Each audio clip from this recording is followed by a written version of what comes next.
This is the Insider's Guide to Real Estate. I'm Victor Normand, and I'm your host. Today, we go inside the home inspection. My guest today is Andy Consoli, who's president of ABC Home Inspection. Andy is also an instructor who teaches home inspection to prospective inspectors. So he's really an authority on the subject. So please join me in welcoming Andy to our show. Andy, thanks so much for being here. You too. Thanks for having me. So home inspection is, as its name implies, it is used almost exclusively when people buy homes, and again, almost exclusively by home buyers, although home sellers can use it. Before we get into the home inspection, let's talk about the home inspector. What's involved in getting a license to become a home inspector? Sure. People call me all the time. Contractors who may want to get into the business, a lot of folks who've never been involved in it at all. They want to become home inspectors. But in the old days, there was no license. But for about 15 years now, you have to have a license. And you have to perform 125 home inspections with a senior inspector before you are eligible to get your actual license to do it on your own. Now, you got to think about how long it would take to get 125 inspections under your belt. Normally, you could probably get 2 a week, possibly. So it would take quite a long time to get that under your belt. And home inspection companies aren't going to be paying. They may, but many don't pay you to train with them. Many of them charge you to train with them. Okay. So a lot of folks believe that they should be paid, but it's by training with a home inspector, it's as if you're going to college. You have to pay. And I've seen inspectors charge anywhere from $5,000 to $15,000 to allow you to shadow. So it's an apprenticeship. It's an apprenticeship. You have to pay for it. And then you also have to go to school and get 80 hours of education. And then you have to pass national exams. All in all of my guys, none of them were able to become a licensed person until 3 years. Took about 3 full-time years. So that's typical. That's typical. If you're on the fast track, it could be 1.5, but it takes a while. Takes a while. So what kind of background would somebody have? Somebody should have. They should have. They have to be, at least they have to be 18. They have to have graduated high school. They should have a background in maybe an electrician or a plumber or a contractor, building contractor, carpenter, that type of. Some people don't. Or an engineer would be pretty good. Civil engineer, structural. So somebody who's got a trade background. A trade background helps quite a bit. Okay. So now home inspections, what's the process? I mean, is there a certain methodology that one uses, or is it pretty individualized? No, we have a scope we follow. Home inspectors are required to follow 266 CMR. It's the law. And the inspector is required to follow this very strict guideline. We're not allowed to miss. Well, for instance, we have around 150 items we have to look at every home. And we can't miss one, or we could lose our license. For instance, we have to comment on the type of foundation. Is it stone? Is it concrete? Is it block? If we fail to fill that field in, we didn't tell the client that it was one or the other. We left it empty. That alone could be a license on probation. That's an issue. So every single item we look at is required by the law. Now, most home inspection companies go above and beyond the minimum standards. We go way above the minimum. The minimum is the minimum. We'd rather rise to a higher level by testing things like, we will look at the stove and the oven and the refrigerator and dishwasher, not required by home inspection law. We will check every single window in the home, every one of them, not required. You only have to check a representative number of windows per room. Same thing with outlets. Just a representative number. We'll check all of them that aren't obstructed by furniture. So there's a routine. You have to do it. You have to do it right. You have top to bottom, outside. Top to bottom, inside, outside, the grading and the rooftop, attic. For instance, this morning, I was poking around a crawl space and I found termite damage. There was underneath the steps of a split. Pay attention, if you people own a split, look underneath the steps of the split and you'll find the only access to the sills. In a split home, everything's finished. Sure. So you can't see much. But under that step is where you will see something. If it's going to be there, that's probably where it'll be. And termite damage, wood rot, soaking wet. They have to jack this whole area of the home up and remove the front stairway to get to it. It's a big problem. Big problem. But home inspectors aren't doing anything invasive. In other words, you're not poking holes in walls. We're not allowed to. We have to probe all the sills that we can get to, but we're not allowed to probe the trim, the finished materials. Now, why is that? That would be evasive. That would be damaging the baseboards on someone's home. That's the final finished product. So we would be able to probe around it, but not damage somebody's property. I've had people screaming at me. They want to kick me out of the house because the sill has, when I leave, the sill is completely broken, wide open with evidence. There's termite damage or carpenter ant damage. So when I probe, it's not solid, it's hollow. So of course, it's going to be damaged when I leave. Right. It was defected. No one noticed it until I noticed it.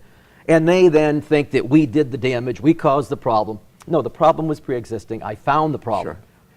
So you're in the basement, the attic. You're in the, you can't get behind the walls, but you can get to unfinished spaces and make some judgments We have based to. on that. We're required to look at all areas that we can get to. Attic down to the cellar, all that. Now, what about things like mold and is that part of a typical home inspection? The home inspection law excludes it, but a home inspector that has been trained properly will be able to identify it if they see it. We're not even allowed to say it's mold. We have to say suspected mold.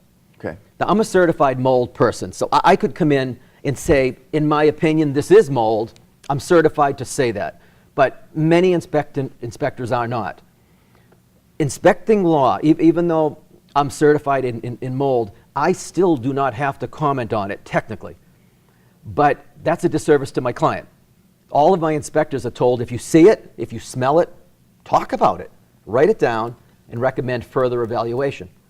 Mold is expensive to clean up. See, the problem is mold can't always be identified. You don't always know it's there. On a decent day, you won't smell anything. But on a damp day, you'll pick up an odor that you didn't yesterday. Mm-hmm. It's hard to tell if it's actually there or not until you have the perfect weather condition. So a lot of the things that you inspect for, if you suspect that something is not right, you just note that. It's not necessary for you to confirm whether it's something that's wired incorrectly or plumbing that's not done. Well, the home inspection law says our job is to identify an issue. We don't have to explain why it's defected or how to fix it. We identify. We open the electrical panel. I see some wires that aren't installed correctly. I would note wires are not installed correctly. Contact electrician for correction. That's what we do. People will ask us, what do we do? I said, well, what you do is you get on the phone and you call an electrician. And the electrician will tell you what it costs to fix it. Right. So let's just go back to, you've just driven up to a property, you check the outside of a house. What are some of the things you're required to look at on the outside? Sure. Let's think about it.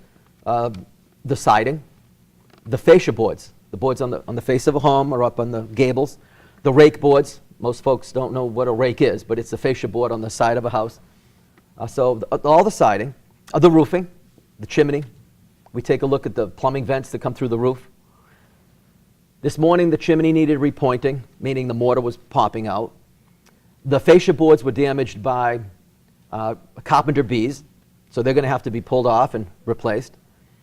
The siding it was texture 111 and they didn't flash it correctly, so water's getting behind the wall.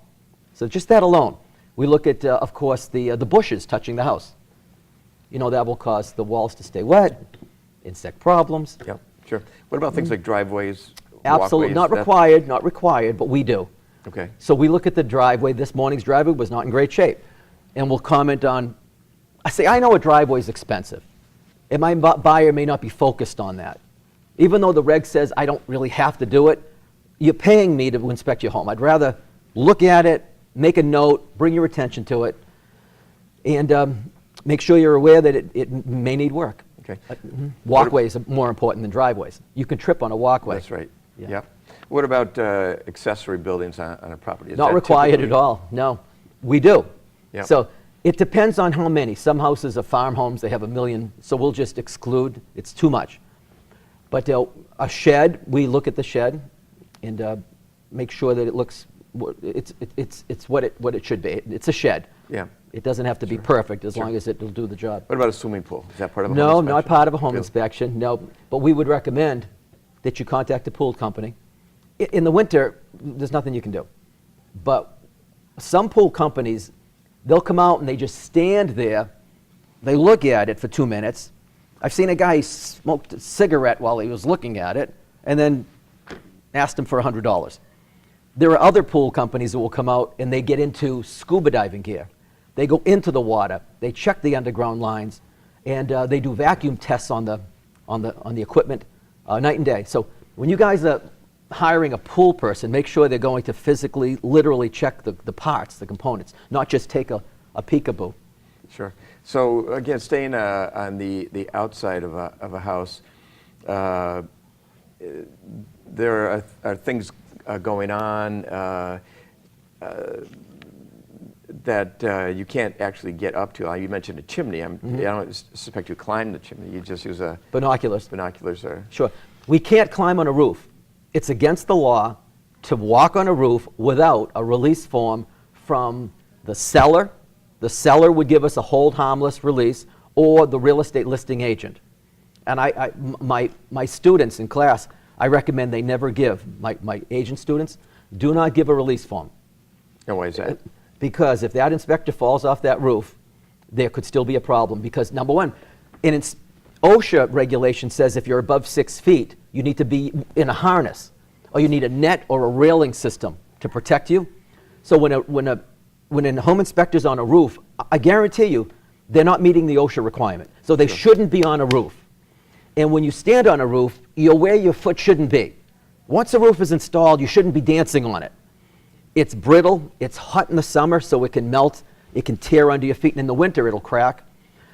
When you leave a roof walk, you're going to damage the roof or kill yourself. And that's why the law says we really are not supposed to be on a roof. Right. So that's to protect the home inspector. To protect everybody under the sun. You don't need to walk on a roof to know the roof condition once you're trained. Really? You can Okay. see it. Yep. I could pull in and within 4 seconds give you the age, life expectancy, and what the condition of that roof is. What about solar panels on the roof? You must run into that. Oh now and yeah, then. that could be a problem. Solar panels on the roof, I'm not in love with. I don't like it. I'm sure solar panel salesmen would say the opposite. But as a home inspector, we find in the attic leaks from the fasteners. In the winter, we find snow and ice that get under the panel and lift the panel. The panels aren't even effective when they have snow. There are only 6 hours in a day that the panel's going to possibly work, and it has to be a sunny day. If there's a leaf or two that fall or the panel's dusty, you could lose 70% of its ability to provide electricity. Right. So home inspectors are not required to look at panels at all. But we do have a note on the report that says we recommend our client discuss the panel and all of its components with the solar panel technician before moving forward in the transaction. But if you're in the attic and you see water leaking, We know there's an That issue. ends up being We a see no it too often. It's ridiculous. sure. I don't want to disparage the panels. If they're installed perfectly well, Right. fine, but sometimes they're not. Yeah, same story. I mean, it depends on the competency of whether it's a home inspector or a solar panel installer. You really want to know that they've got some experience doing what they do. That's right. All right, so now you've been outside the house. Now you go inside. When you're walking to a house, what's the first thing that you look for? The first thing we do, some folks might have a different program. I go into the kitchen and I turn on the appliances. We're not checking them. We're not baking brownies, but we turn on, make sure the stovetop and the oven operate, and we run the dishwasher. The first thing that you should do is run all the water. Kitchen sink, all the sinks at the same time. It's required by the law. It's called a functional flow. And we're looking for pressure, and we're looking for blockages in the drains. One thing you shouldn't do, any home inspectors listening, don't run the water and leave a faucet running for too long. When a sink is blocked, and you're running around the house running the rest of the water, you can overflow that Sure. sink and cause a real Then problem. it's your problem, right? Functional flow. So it brings up another issue. Home inspectors have insurance for things like that? They I have to. expect. You can't be a home inspector Sure. without it. The home inspectors also are required to have the client sign a contract. And the contract says that the inspector cannot be held accountable for quite a bit. A home inspection is not a guarantee. It is not a warranty. It is not an insurance policy. The state of Massachusetts says so. All it is an opinion of condition Okay. from someone. Now, hire someone who may have the better opinion, and that only comes with experience. Right, so the home inspector is going to narrow down what really needs to be looked at. Now, you mentioned water. It's kind of an interior-exterior thing. What about a well outside? Is that part of a home inspection? No, a home inspector should be able to do a well sample, well water testing. We do. The issue is, I ask a lot of my home inspector students, where do you guys take the water sample from? Now, where do you think most home inspectors take a water sample from? Fill the bottles. From where in the house? Probably the kitchen sink. Which is completely unacceptable. Now, you're a real estate agent. You probably have seen that happen often. The EPA says a non-swivel faucet. So you have to go into the bathroom. So we find that the protocol is out of order so often. Now, why is that? It's What's ridiculous. the swivel have to do with it? Because any moving parts can cause the results to be inaccurate. Because of the swivel can cause some bacteria Okay. to come up through that particular faucet, which is not a true picture of what the well's doing. So a lot of your time on the interior is spent in kitchens and bathrooms. Kitchens, bathrooms, those are big tickets. But when we get down into the lower level, because we check every window, every door, the walls, the floors. Today, in one of the carpets, I noted that the carpet is damaged by an iron that had been placed. That people do their clothes on the floor, and they left a hot iron. Yeah. So we'll note all that. But in the lower level, and I call it that, because a lower level that's unfinished, that is subterranean, it's deeper into the earth, you can never call a basement. That's called a cellar. A basement is a living space, a place that could legally be lived in. A cellar is non-habitable. So I don't want to see a cellar renovated without special permits. Now, what exactly is the difference? The difference is how deep into the earth that lowest level is. So for instance, a Cape house or a garrison would probably be a cellar, just the way they're built, those older homes built in the 1950s. But a new house, a split today or a raised ranch, would be elevated high enough to be called a basement. Okay. So when we go into the lower level, this is when it all happens. We look at the framing and the superstructure and the foundation. The big tickets are down there: the heating, the water heater, electrical panel, the sewer pipes.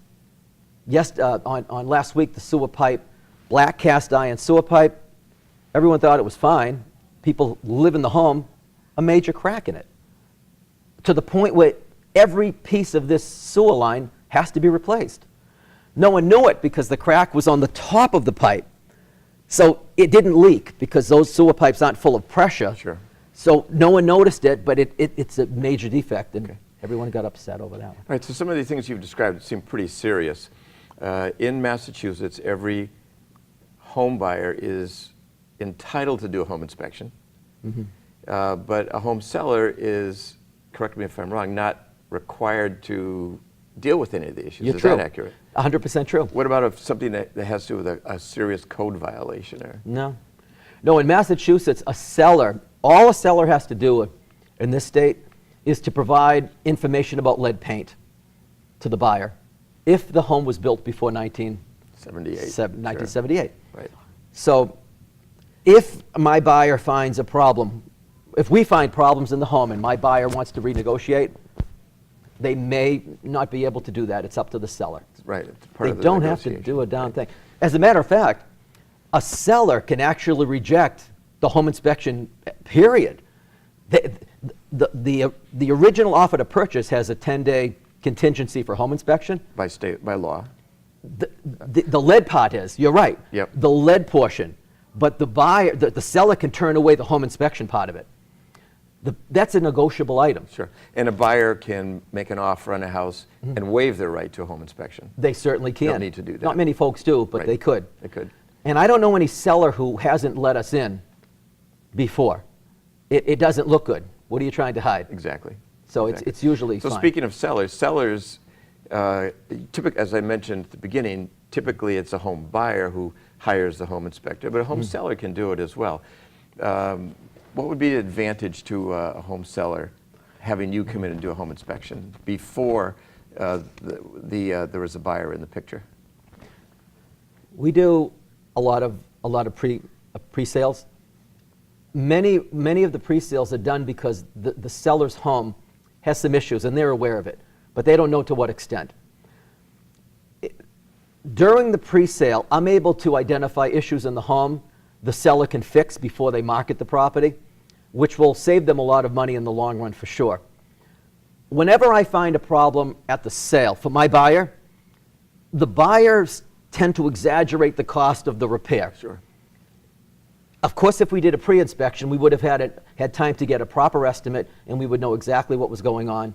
The seller could either have fixed it or at least been more aware of the cost to repair. So a seller can do home repairs themselves. Anyone who owns a home can fix their own home. But once it gets to the point where there's a buyer in the picture and a lender in the picture, now something that a seller might have been able to do, now you need a professional. Good point. A plumber, an electrician, Sure. to actually do That's the work, great. and that drives up the cost. So I agree.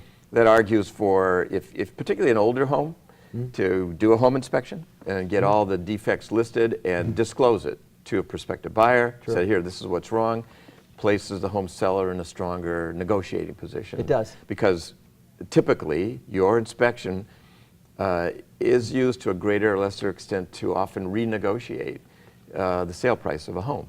I'm sure. That's true. Now let's say that's I'm intending to do that, and I go to you and say, okay, Andy, you just pointed out that the hot water heater needs to be repaired. What does it cost to do that? Can you give me an answer to that question? That's a good question because I can't. I know the cost, but it's against the law. It's a prohibited act for me in Mass or New Hampshire to give you an estimate at all. No ballpark, nothing. Oh, why is that? Can't do it. Why is that? Now, the reason is home inspectors may know the price, but probably not.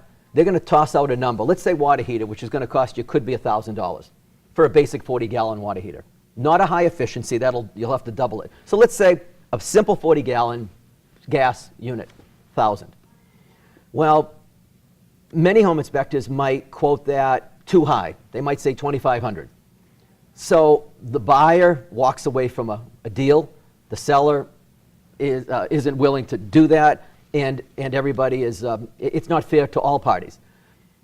I've had more buyers who get. I'm literally at the home inspection while they have a friend who's in the business giving them estimates, and I know that they're wrong. And these poor people never actually buy the house because the estimate's way off. It's not fair for the consumer to get an estimate from someone who can't literally back it up. When a real plumber comes out to a house and gives an estimate, they honor it. Right. That's the price. When a home inspector makes up an estimate, it could be too high, too low. It's not fair. That's the problem. So It's not fair. home inspectors are not allowed to give prices, but if one does give a price, the best advice is really not to ignore that. I mean, that is really... Yeah, we can't give a price. It's illegal. So if a home inspector did, they can't. They better not, or they'll lose their license. They cannot do it. If they get a price from a friend, I would want that friend to be in the business so he actually knows the real true. stand by the price. Oh, stand by the price. But I know that many realtors in my class tell me that home inspectors are giving prices. They can't. They may not be aware of the regulation or they don't care about the regulation. Can't do it. Right. So you've got a home inspection. Now, so that's one aspect of the home inspection, to use it to make sure that there are things that a consumer might not observe, not trained to observe. Now they see serious defects in the home.